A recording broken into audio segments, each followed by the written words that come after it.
আসসালামু আলাইকুম সুপ্রিয় দর্শকবৃন্দ ভাই বোনেরা, আপনারা সবাই আমার এই ব্লগ ভিডিওতে আপনাদের সবাইকে স্বাগতম। তো আজকের ব্লগ ভিডিও হলো ঢেঁকি সাপের জীবন কাহিনী, বা এখানে ঢেঁকি সাপ থাকতো আর কি সেই বিষয়। তো দেখতে পাচ্ছেন কাহিনী, বা এখানে ঢেঁকি সাপ থাকতো আর কি সেই বিষয়ে। পুকুরের নাম হলো উদর পুকুর। এই হলো মূলত সে পথটা।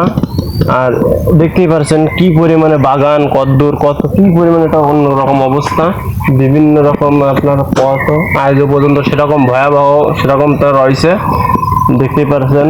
তো আসলে আমরা এখনো সেরকম কোনো মুরব্বী পাইনি যে তাদের সাথে কথা বলবো বা সেরকম কিছু।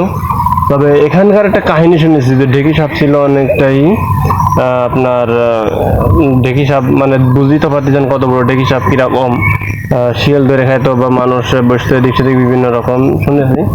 তো যাই হোক, আপনাদের বিস্তারিত দেখায় চলুন শুরু করা যাক। ধন্যবাদ সবাইকে। আসসালামু আলাইকুম রহমতুল্লাহি ওয়া বারাকাতুহু। প্রিয় ভাই বোনেরা, দেখতে পাচ্ছেন আমাদের এলাকায় আছে পুকুর হলো তিনটে নাম করা পুকুর আছে। তো এই পুকুর তিনটার নাম হলো, একটা হলো করের পুকুর, একটা হলো উদর পুকুর, আর একটা হলো মোল্লর পুকুর।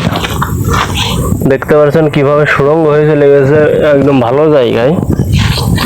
তো যাই হোক প্রিয় দর্শক, এখন আপনাদের নিয়ে যাব সেই, এটা হলো মোল্লর পুকুর, তাই তো না উদর পুকুর? উদর পুকুর কি মোল্লর পুকুর জায়গাটা ভাজাই যায়।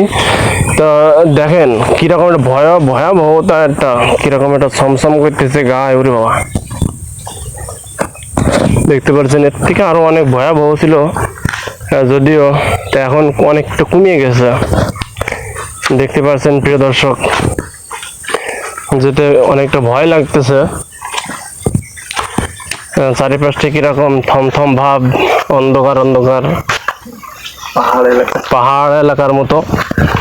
এটা অনেক দিন এখানে সেই ঢেঁকি সাপ থাকতো। হ্যাঁ যাইদি, এখানে সেই ঢেঁকি সাপ থাকতো। প্রিয় দর্শক, ঢেঁকি সাপ অবশ্যই আপনারা নামে শুনেছেন, যদিও বা এখন বর্তমানে মানুষ গরু বাঁধে। আর এখানকার আশপাশটা দেখতে পাচ্ছেন যতগুলো ফাঁকা হয়ে গেছে, প্রত্যেকটা জায়গায় অনেক বড় বড় গাছ ছিল, আমি দেখেছি।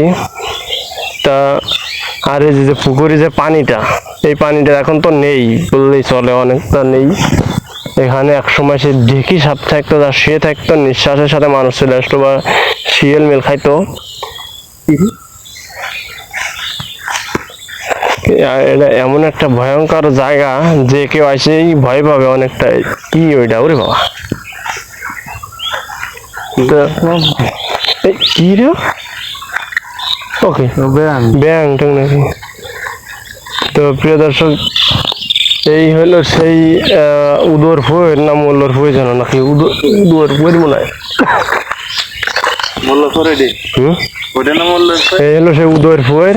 দেখতে পাচ্ছেন চারিপাশটা কি পরিমাণে আজও পর্যন্ত কি পরিমাণে আপনার বাগান চোগান, কি পরিমাণে দেখেন। এই যে আমরা এই পেজটা আইছি, এই হলো পথ, ওই যে পথ দেখাও তো জানে।